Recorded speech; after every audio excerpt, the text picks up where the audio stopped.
ရေရှည်မှာဒီစိမ့်နှစ်ယောက်တူတူနေကြတယ်ဆိုတာအခက်အခဲတွေအများကြီးတွေ့ရမှာကြုံရမှာ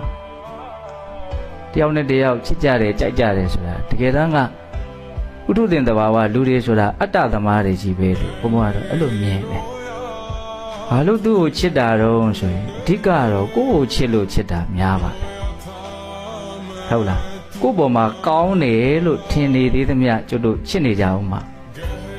ဟုတ်တယ်မဟုတ်လား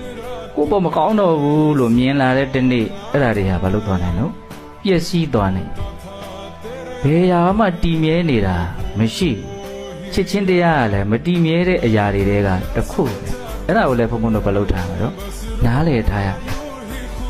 ကျွတ်တို့ရဲ့ချစ်ချင်းတရားတွေမှာပညာပါမှဒီဥစ္စာအဆင့်အတန်းမြင့်မားနိုင်တယ်ဘုံဘုံကမြင်တော့ပညာဆိုတာ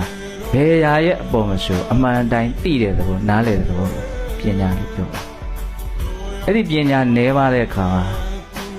ကြာလာတာနဲ့အမျှအဆင်မပြေတာတွေဖြစ်လာတာပဲ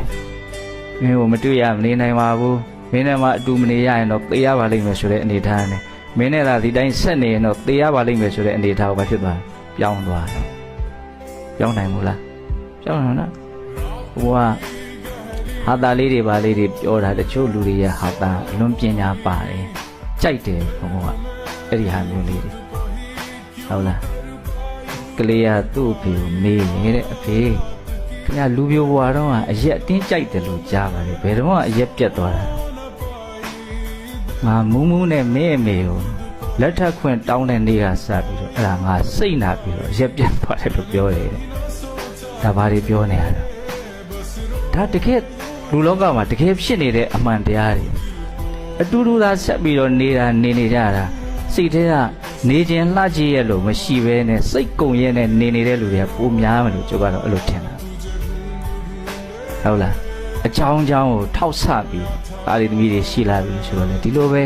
အောင့်အေးပြီးတော့ဘာနှွေးထွေးမှုမှမရှိဘဲနဲ့နေကြတာတင်မရှိဘူးလားဒါတွေကသိတာငါတော့အဲ့လိုဖြစ်စေရဘူးဆိုတဲ့စိတ်မျိုးဖြစ်ဖို့ဘုံဘကပြောပြတာဆိုတော့ဦးသိန်းလေးကိုခေါ်မိတာသူကပြောပြတာကောင်းတယ်ပုံမြင်လေးတစ်ခုပါနော်လင်မယားနှစ်ယောက်မင်္ဂလာတက်တန်း9နှစ်ပြည့်တော့ယောက်ျားဖြစ်တဲ့လူကခရင်မောထိုင်ပြီးတော့ငိုးနေတယ်ဘာလို့ငိုတာတော့မင်းနဲ့ငါနဲ့ခိုးပြီးတော့ချိန်တွေ့တဲ့ညမင်းဖြစ်ငါ့ကိုပြော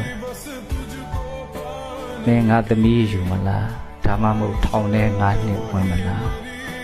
ကြိုက်တာရွေးငါပဲထောင်ထဲဝင်ရပါမယ်ကွာမင်းယူမယ်လမ်းကိုပဲငါရွေးလိုက်တာ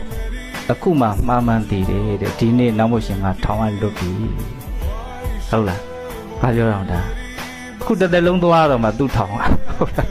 လူတွေကိုယ်တိုင်ပြောတာပါလေဘာလို့တပြောအိမ်ထောင်ပြုတ်လေထောင်ဆိုတဲ့စကားလုံးကကျက်သေးမင်္ဂလာရှိတဲ့စကားလုံးတစ်လုံးဟုတ်သလားအဲ့ဒါဘာနဲ့တွဲတုံထားအိမ်နဲ့တွဲတုံထားထောင်ကြနော်